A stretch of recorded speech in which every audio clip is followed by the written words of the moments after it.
আসলে মানুষ বলার আগে আমরা দুইজন বলি যে দুইজন দুইজনকে স্যার সম্পূর্ণ মানে আমরা দুজন একসাথে একটা কাজ করলে সেটা হিট হবে, হিট। হ্যাঁ, ঝগড়া ঝামেলা তো সবসময় হয়, বিশেষ করে ও মানে ধরেন কিছু বলার আগেই রাগ হয়ে যায়। ওকে কিছু বলতে মানে কি বলবেন, আপনি একটা বলছেন ও 10টা শোনাবে, তারপরে ঘন্টাখানিক পরে এসে পায়ে ধরে এসে বসে থাকবে। আর কাজ হয়েছে এটা যে যাক আপু ভুল হয়ে গেছে, ভুল হয়ে গেছে।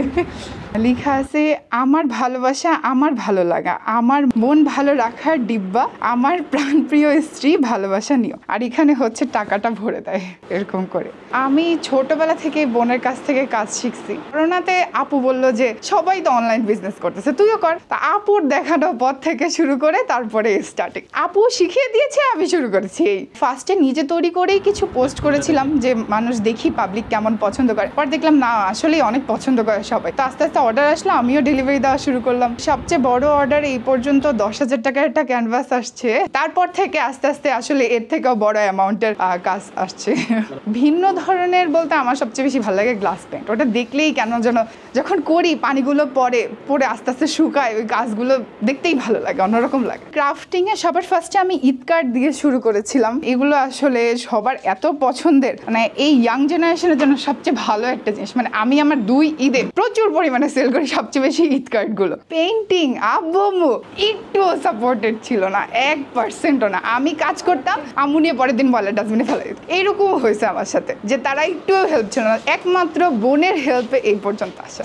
আমি আম্মুকে পরের দিন উঠে কান্নাকাটি করতাম, তখন তো ছোট ছিলাম, যে আম্মু জ্ঞান ফেলে দিস, জ্ঞান এরকম করছে। আম্মু বলতে এই ঘোড়ার ডিম করে পড়ালেখা নষ্ট করবি, পড়ালেখা কর, ভালো মতন কর। কিন্তু আসলে না, মানে লাইফে যে যেটা হতে চায় সেটাই করা উচিত। আমি তো সিএসসি 3rd ইয়ার পর্যন্ত করেছি, তারপরে শান্তামরিয়া হয়ে চলে গেলাম বিএফএতে ফাইন আর্টস করতে। তো এখন ফাইন আর্টস করতেছি। মানে আমার মনে হচ্ছে যে সিএসসি করার পরও ওইটা থেকে আত্মার তৃপ্তি আসে না। এগুলোতে যখন ওই যে তেলই বলতে জানেন কিছু, তেলই যে মেয়েকে গোসল করে বা ছেলেকে গোসল করে, তখন এইভাবে পানি ঢালে ডেকোরেশনের জন্য ইউজ করে সাইডে। হয় কি মানে আমি ধরেন পাঠাইছি, এই কর্নারটা একটু ভেঙে যায়, ডেলিভারি ম্যানরা ভেঙে ফেলে। তো এর জন্য আমি এরপর থেকে আর পাঠানো বন্ধ করে দিয়েছি। ডেলিভারি ম্যানদের পার্সোনাল ডেলিভারি ম্যান না তো পাঠাও দিয়ে পাঠাই।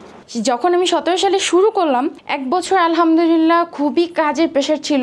ফার্স্টে শুধু আমি জুয়েলারি মেক করতাম, কিন্তু আস্তে আস্তে মনে হলো যে না, বিয়ের যাবতীয় যা কাজ আছে আমি তো সব পারি, তাহলে কেন ওগুলো নিয়ে আগাবো না। তো ওইভাবেই আস্তে আস্তে আমার আগানো। আমার ফার্স্ট একটা কাজ ছিল যে উনি বলছে আমাকে বিয়ের ডালা বানাই দিতে, আমি কখনো ডালা বানাইনি। উনি যখন আমাকে বলছে যে আপু বিয়ের ডালার সাথে আমাকে ফ্রুটসের ডালাও বানাই দিবেন, আমি কখনো করিনি। তো আমার ছোট বোন আর আমি গ্রামের বিয়ে, ফ্যামিলির যে বিয়ে শাদীগুলো ছিল সবগুলোতে এগুলো করতাম। তো আমার বোন বলে কে বলতে পারবো না, আই ট্রাই করি। করতে করতে দুইজনে এমন হয়ে গেছে, মানে এখন আলহামদুলিল্লাহ কোনো কাজে আর 2 বোনকে কেউ বাধা দিতে পারবে না। এরকম অনেক সময় হয়েছে যে আমরা মানে 2টা 3টা পর্যন্ত রাতে কাজ করছি। আমি নর্মালি আমার বাচ্চা থাকার কারণে আমি হচ্ছে লং টাইম নিয়ে কাজ করি, কিন্তু অনেকেই ফোন করে বলবে কি আপু 2 দিনের মধ্যে লাগবে। তখন মানে আসলে নাও করতে পারি না, কাজটা ছেড়ে দিলে খারাপ লাগে, আবার হচ্ছে কাজ করতেও কষ্ট হয়ে যায়। এরকম একটা কাজ করছিলাম, পুরান ঢাকার একটা কাজ করছিলাম। আমরা 2 বোন যে ডেলিভারি দিয়ে আসছিলাম, মানে ঢাকার মধ্যে যদি হিউজ অ্যামাউন্টের কাজ থাকে সেই কাজগুলো আমি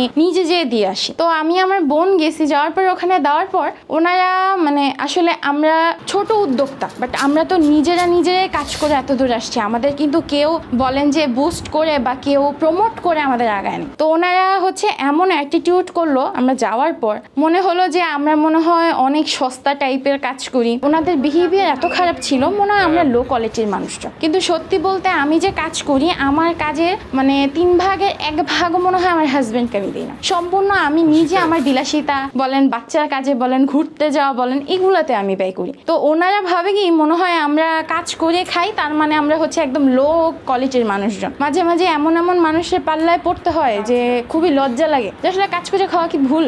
এইগুলো আসলে আমি কাজ যখন শুরু করলাম তখন আমার হাজবেন্ড আমাকে হচ্ছে মাত্র 5,000 টাকা দিয়ে স্টার্ট করাইছে। সম্পূর্ণ ক্রেডিটটাই ওর, কত টাকা ইনভেস্ট করতে হবে, কোত্থেকে শুরু করতে হবে, ও আমাকে এগুলা বুঝাইছে। সাধারণত আমি এখন পর্যন্ত বাসাতেই কাজগুলা করি, করে হচ্ছে ঢাকার মধ্যে হলে বেশি অ্যামাউন্ট হলে আমি নিজেই দিয়ে আসি। আবার অনেক সময় হয় কি ডেলিভারি ম্যানরা নষ্ট করে ফেলা,